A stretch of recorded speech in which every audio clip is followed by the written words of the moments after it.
Do you wanna try and upload your presentation, or do you want me to Well, upload it I for don't you? have a really current slide deck, but I've been doing this for about 20 years, so that I can Yeah, do if you this wanna pretty just quick. speak, that's totally fine. Um, Yeah, yeah. basically, okay. So just to let everybody know, I sent Tim one of my most concise papers that I published, basically on the history of of modern theory, and this is going back to, well, especially there was a period of time from 1887 to 1905 that is especially critical. But before we get into that, I kind of wanted to point out one of the things that everybody is sort of wondering about, and that is, okay, if we've got these models of physics that are down to 12 decimal places, perfect prediction, but then at the same time we've got something like the vacuum energy catastrophe, where the difference between what is predicted and what is measured with our current theories is, let's see if I let me bring up this little phrase that it was put in. It's so great.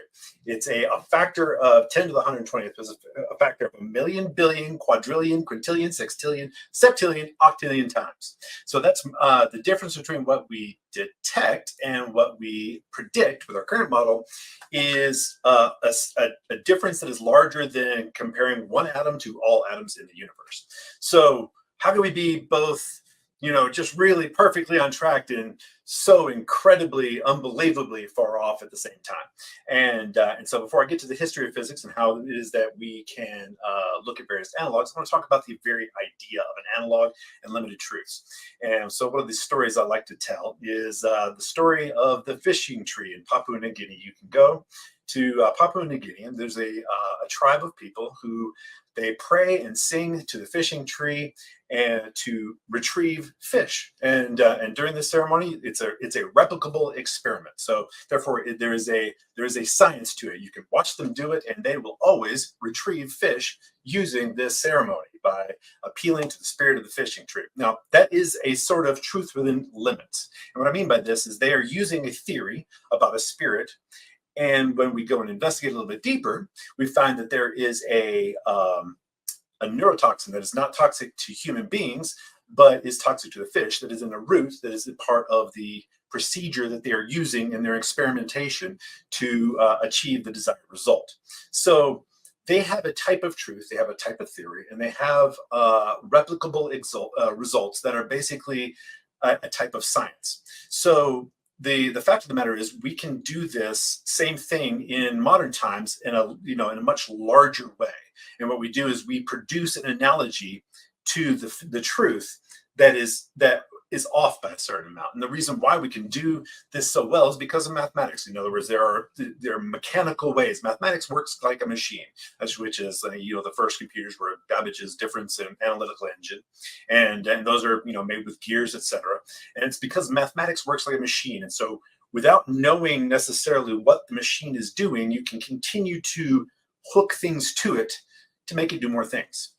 And so that's the way in which what we can have right now is a understanding of physics that is a truth within limits. That's why we can get so close on so many things and be so far off on others. And so what differentiates between a good theory and a better theory? Because I'm not going to say a good one and a bad one. I'm going to say, how do we get closer and closer to the truth as we try to asymptotically approach, what is really out there?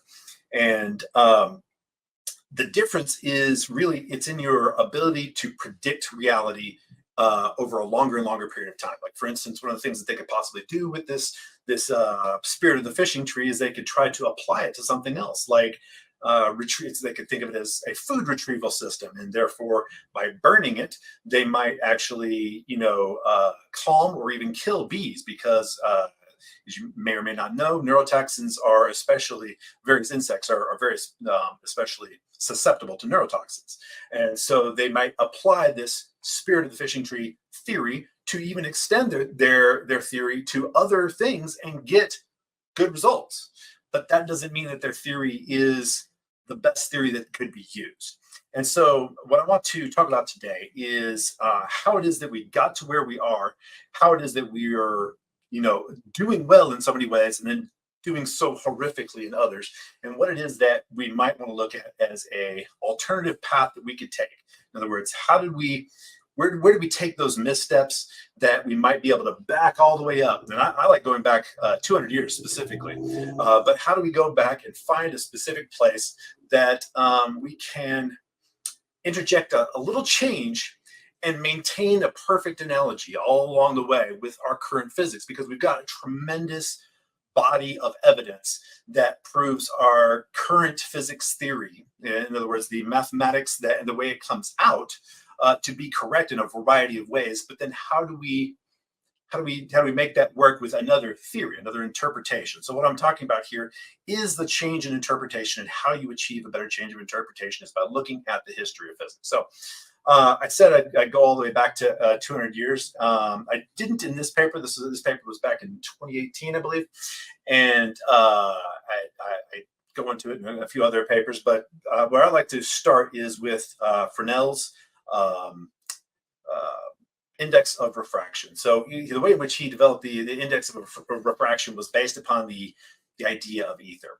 And now if you follow a tremendous amount of physics up to before I start talking about ether, because that's a very it's a topic people don't really like to talk about, and there's a reason for that, because there is this divide in ether between relativistic ether and non-relativistic ether, and most people only know about non-relativistic ether. In other words, everything that was prior to 1887.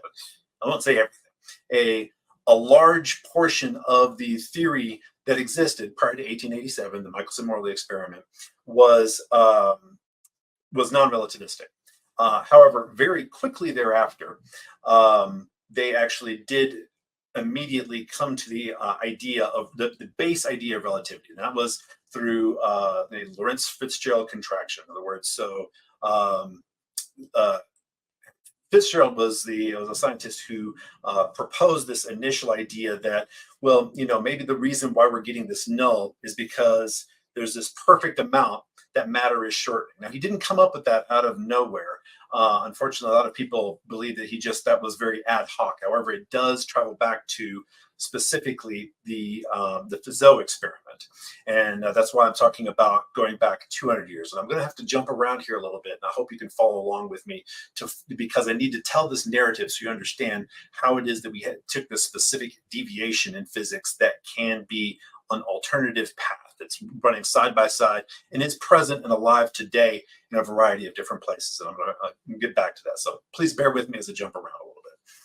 So one of the things that happened in the Fizeau experiment, that's the experiment where they ran light through a tube of water, ran the water, and wanted to see how much it impacted the speed of light, basically by the movement of the water.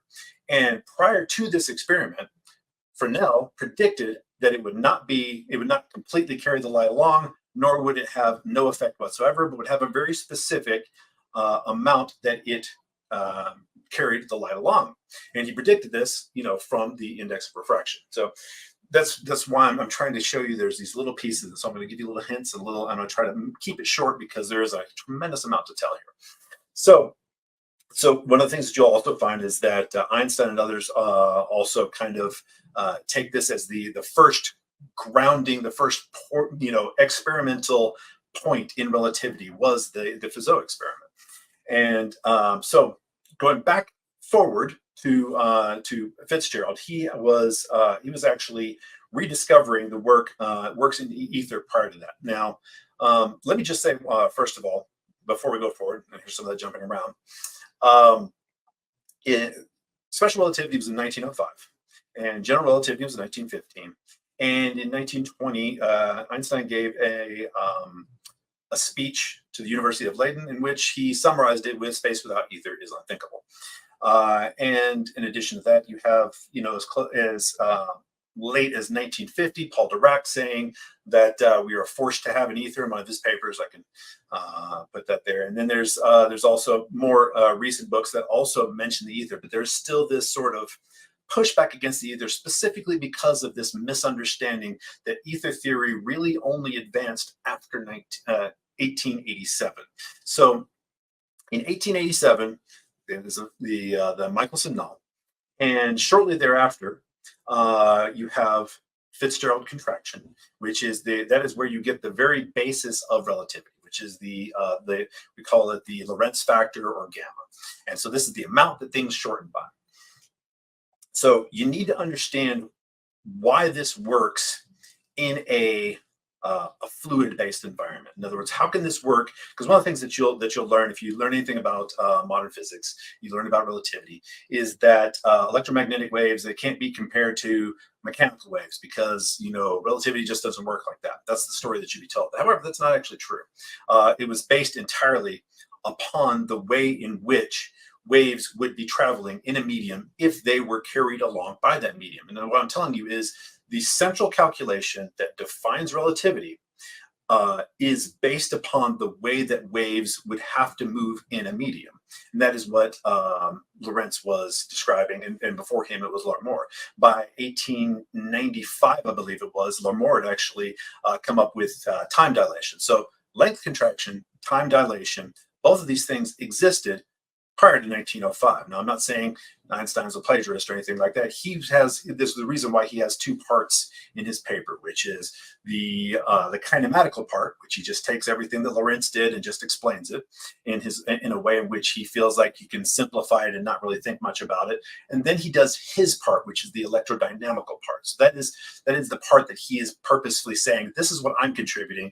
This is what other people have contributed. So there's been a misunderstanding a lot of times saying that he was plagiarizing. That's not the case. He was importing work and saying, okay, that's what this is, and now this is my work. So that's an important thing to understand. So it is critical to understand that this is a mechanical wave theory. Relativistic ether existed and was very well understood. Now, here's the thing that you have to understand about the way that it works. It's just a simple fact that if you direct a wave into a moving medium, it's going to be carried along with the medium. So say there's a river and I direct a wave across this river. Well, like if I drop a pebble in a moving river, the circle that comes off of it is going to move with the river, right? So if I want to direct a wave to reflect off the bank over here and come back to the same location, I cannot, if it's in any way a coherent beam, in other words, a straight line sort of beam, I can't aim directly across the river, right? Because it's going to be carried along with the river. I have to aim ahead of it. There is a very particular angle by which that has to be done. And there's only one angle that it will work to come back to the origin. And it has to do with the wave speed in the medium. And so this amount, that is directly the Lorentz contraction. Now, the contraction part is that for it to go the other direction and back, in other words, travel upstream and back downstream, you may have an intuitive thought that's like, well, if a swimmer has to go upstream and then go back downstream, it'll cancel out. It does not. The amount that it is further is actually gamma squared. So in other words, it is the change factor squared is actually the amount that it is over. So the change factor is the square root of that amount. And so it's a simple geometric trick, basically, to say that matter shortens up just the right amount in the direction that the river is going, so that a swimmer that would have to go upstream and back downstream has a shorter distance to go overall, and the beam going across and back it travels the same distance, and they end up both traveling the same distance. You get the null effect in an interferometer experiment, which was the basis of it. So the story here, just to understand, is that it is a description of light being carried along by a medium. It is a mechanical wave in a medium that works, and there is a workable theory of relativity that is entirely mechanical wave based and based upon the ether. And of course, Maxwell's equations were based upon the ether, and there's a variety of things I won't go into because I don't want to take forever here. But so this is a point. This is a point at which most people are unaware that there is an alternative interpretation. We're aware that we have things like the many worlds interpretation, Copenhagen interpretation, pilot wave interpretation for quantum physics, but people are not aware that there is most people are not aware that there is the relativistic ether that is an interpretation of relativity, and it comes to the exact same calculations. And at the time, it used to be called Lorentz-Einstein relativity, and there was this thing with Poincaré who also did the same thing that Einstein did, but he did it for the relativistic ether, and these were called mathematically indistinguishable. So understanding there are these two explanations of what's happening, and the difference between these two explanations is that in one case we believe it's an illusion caused by the shortening in reality. And there's actually Oliver Heaviside, who was responsible for interpreting Maxwell's equations and giving them the version that we have today. He actually explained how it is that electromagnetism would lead to the shortening of molecules, atoms, etc. So there's plenty of theory that was developed in that initial 15 years before special relativity, and then when ether started to be discarded as not relevant, or at least not necessary to come to the certain calculations, and then there was a variety of metaphysical things that happened at that point. So now I'm going to start to tell a little bit of the history after that point, but it's just very crucial that you understand there are these two alternative ways, and these two alternative interpretations, a fluid dynamical perspective, continue to persist all the way up to the present day. One of the other things that are, so what is it if it's mathematically indistinguishable? One of the arguments that are frequently made is, well, if it's mathematically indistinguishable, then why would we care? Why would we pick one or the other? That's not real science, etc. However, there is a way in which we could distinguish between special relativity and relativistic ether with Lorentz and Poincaré. And they published right at the same time. There's a publishing irregularity, and historians talk about how there's a very good possibility that without that publishing irregularity, Poincaré would have been given primacy for relativity theory, and we would be working with relativistic ether today instead. But the point at which there is this deviation. Now, Einstein, in his paper on the electrodynamics of moving bodies, which is the relativity paper in 1905, he did give some indication. It's like, well, we don't have to think about the ether because we're having all these weird problems with the way in which it works. Well, I can clear up a lot of that, but I don't want to get too bogged down in so many different details about why it is that it seemed very strange and how you can resolve all of those problems with the simple thing of going back to for now. But moving forward here, where was I there? Give me just a moment. Let me take a drink here.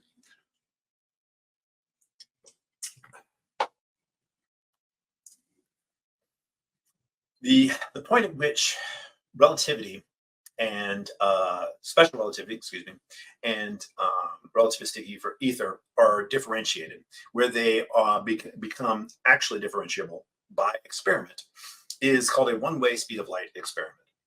Now, according to most people today, that has never been successfully accomplished. In other words, we have never measured the one-way speed of light is a very common argument.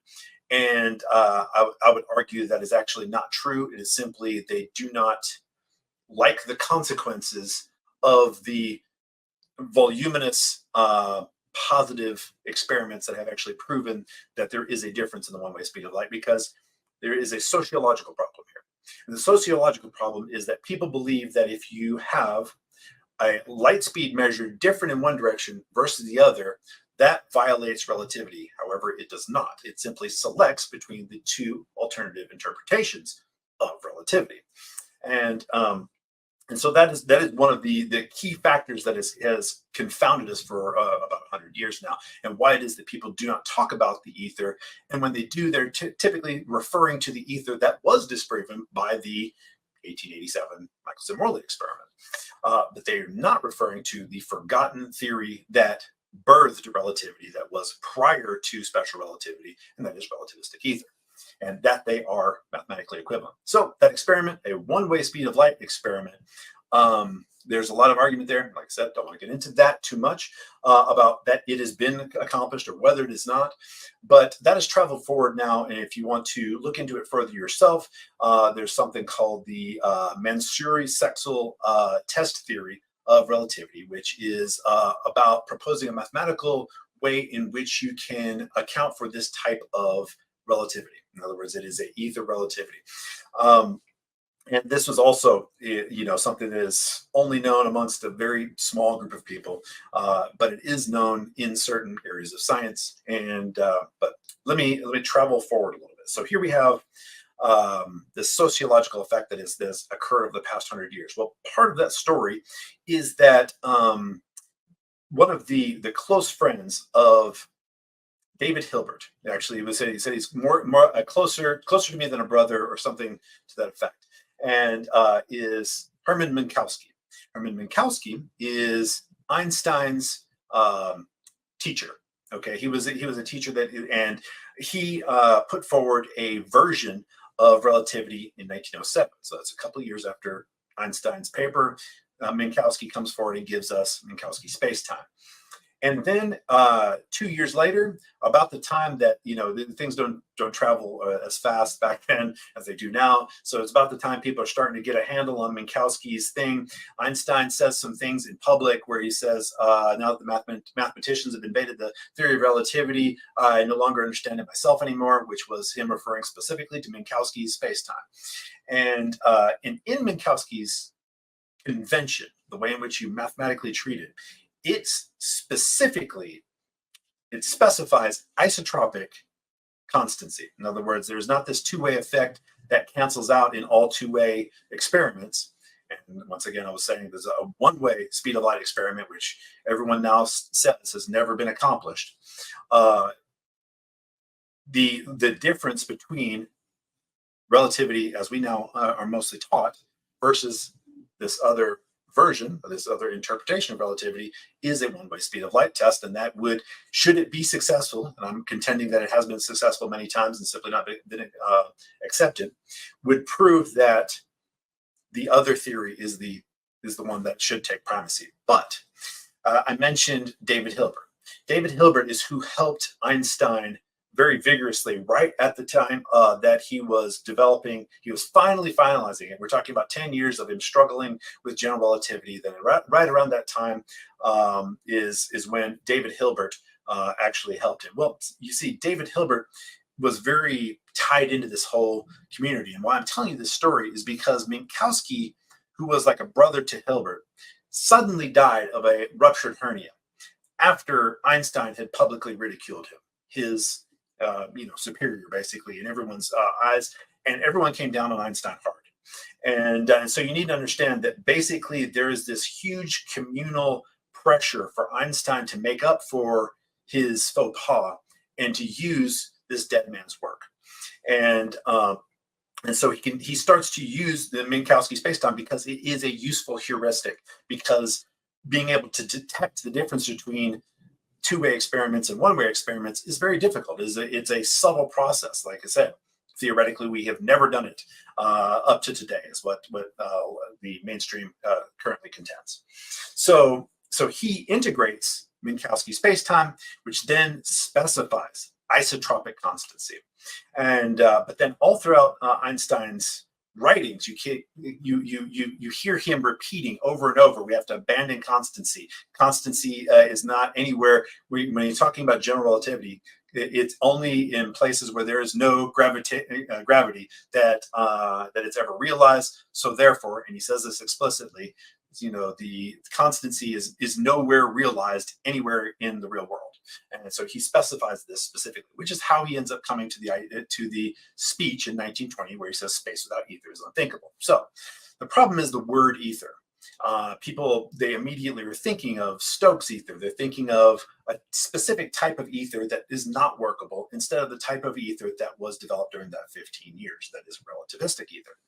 So now, I told you all of that because now we need to continue into the modern day, and there is a lineage you can trace all the way from McCulloch, who was who first gave us something called a rotational elasticity that led up through Fitzgerald, who had rediscovered his work, who was the one who first presented the change factor in its mathematical form in 1889.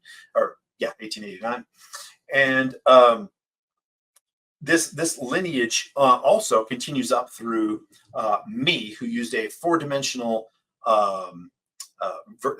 generalization of McCulloch's ether as the way in which he was working towards general relativity. So it's a little bit of competition between Hilbert and Einstein during that period, and collaboration, tremendous amount of collaboration. That is very historically. And there were some people who once again wanted to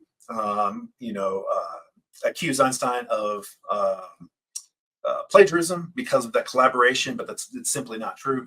It's been proven that he did come to certain things before Hilbert did. But the point is, they were very closely working together. And there's this sociological aspect, along with some of the things that were happening in World War I and World War II, that you have to understand why it is that we select one view of the way the world works versus another when they are mathematically indistinguishable. Now, they're not experimentally indistinguishable except in certain people's theories. So now all of that leads up to, now we need to get to the quantum era. And in the quantum era, you'll find in my paper, and because I am a little bit rusty on those things, I tend to load them up as I'm writing a paper to publish, and then they start to get a little fuzzy after some time. But there was a casting of quantum theory in hydrodynamics at the very beginning of quantum theory. And so what I'm saying is that there is an analog to quantum theory found in hydrodynamics. So from all the way back to Maxwell's equations, now up to quantum theory, you can trace this line of hydrodynamics in something called a rotationally elastic ether. And so what does that lead us to that can be a little more useful today? And that is specifically pilot wave theory. So I'm going to get you to something that is that starts to make more sense. So pilot wave theory is the alternative interpretation of quantum mechanics that people don't talk about. It's like for some reason it's the bad boy of the group. I don't know why people don't talk about it very much, but it is those people who are actually somewhat in the know when it comes to the physics of UAPs, etc. They actually do talk about pilot waves specifically, and that is because it is a deterministic way in which things work. Now, people hate determinism. That's just, nobody wants to feel like they're controlled, and nobody wants to feel like they're a puppet, etc. But determinism, as most people understand it, is not the way that chaotic determinism works. So there's the ways in which, if you look into chaos theory, the way in which the very small things can work together to make very large things happen in the butterfly effect. That is a deterministic set of effects, and you're only keeping up with the butterfly flaps its wing and that scares a frog and yada yada, instead of keeping up with all of the other things that are side by side with it simultaneously that contribute to these very subtle effects that we cannot track, but we can only keep up with via statistics. So in other words, now this is going to lead to the work of Coudet and John Bush at MIT. And what I mean by this, there is something called the silicon Walker experiments. These are silicon droplets that bounce on a bath that is driven by at a certain frequency. And these experiments have been proven to show all of the effects of quantum mechanics in this system at a macro level. So all of the things that, for instance, one of the things that Richard Feynman said is, the dual slit experiment, it absolutely makes no sense, and that is the thing that is really at the heart of the weirdness of quantum mechanics. We have no theory that can explain how and why that works the way that it does. However, now with these experiments, who were began by Yves Coudet and explored by John Bush at MIT, and I really recommend you go to Pilot Wave Hydrodynamics. That's pilot-wave-hydrodynamics.com, and you can get to his website at MIT. And I really suggest that you study the way in which this works, because all of those things which seem to be spooky action at a distance, the dual slit, all the things that are mysterious, strange, weird, all of those things work within this macro-sized system, millimeter-sized droplets that you can watch do their thing. And the way in which it works is through chaotic dynamics. These chaotic dynamics have a feedback loop. So as the droplet bounces, and it's a droplet of the same fluid on the fluid. So the only way that the droplet exists is by the energy that is pumped into the system, and by the way in which it alters the surface. So in other words, the droplet itself participates in its own existence. And so this feedback loop leads to it moving around in a normal human time frame. You would watch this droplet just kind of move around randomly. Well, the randomness is pseudo randomness. It is not real randomness. It is a chaotic dynamic that is entirely deterministic, but the minute effects that lead to the way in which it moves are there too many to keep up with. So we have to treat it with statistics, but the map is not the territory. And what I mean by this is that statistical treatments can give you ideas about systems that are valuable and useful, and you can engineer based upon them, but they are a heuristic. They are an analogy. They're a way in which we take out some very important complexities that might be there and valuable to us, and instead deal with what we can deal with our, very blunt tools. So what we find is that this droplet, as it explores the corral, you watch it over a long enough period of time, it actually spends more time in some areas than others. And what it gives you is a waveform that exactly matches the experiments in which we have trapped an atom inside of a corral. And because it is it's the waveform that is resonant with that cavity. And that is just one of many different ways in which there's quantum tunneling. There's basically every one of the quantum effects are shown to have an analog in this fluid. Well, so remember what I was talking about was with relativity, you have a fluid dynamical way in which things work. And I started talking about pilot wave theory because that's what this is. It describes the way in which what we thought when the reason why people do not like pilot wave theory is because of the fact that there is this non-local components, one of the components to it, as well as this the pilot wave itself. In other words, like the whole universe seems to contribute to the way in which this a single particle works, and so this seems very confusing to people. But now we have the tools and have for I think they've been doing this work and advancing it for nearly 20 years now, I believe, but really a lot recently. And like I said, here in the U.S., it's John Bush, and so this gives us an alternative way to view what is happening and how it is that particles may exist in a fluid environment. So the story here that I want to tell in as short a form as possible, because there's really a tremendous number of other things I can get into here, is that there is a way in which we have a mechanical deterministic system that where there may be a structured space-time that has additional details in it and can be engineered. And so instead of it being space-time, and unfortunately while that is the word that has inundated our vocabulary, there's some subtleties there that you have to navigate in understanding what an ether-based version of relativity would look like. And that's just, instead of ether, that word, once again, it's I hate to. It's the best word for it, in my opinion, but it does not accurately reflect what you're referring to when you say ether, which is only that theory which matches special relativity mathematically, and that is the ether theory only after 1887. So this system then gives us a reasoning by which we should select the pilot wave interpretation as the appropriate interpretation and a deterministic background for all of the stochastic effects that we seem to see.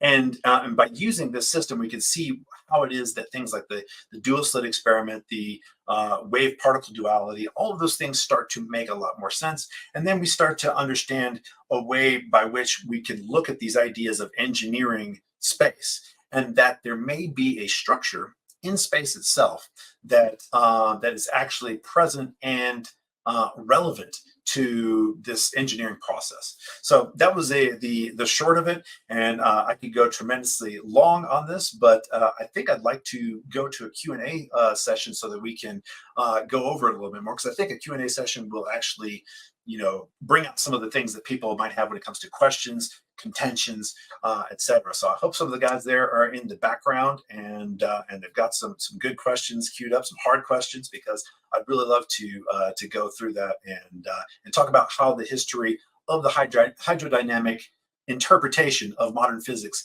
can work at every level, all the way, going back 200 years, right up to the present.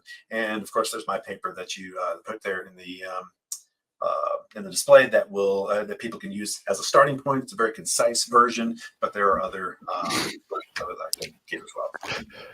Awesome. Shiva, thank you, man. Thank you.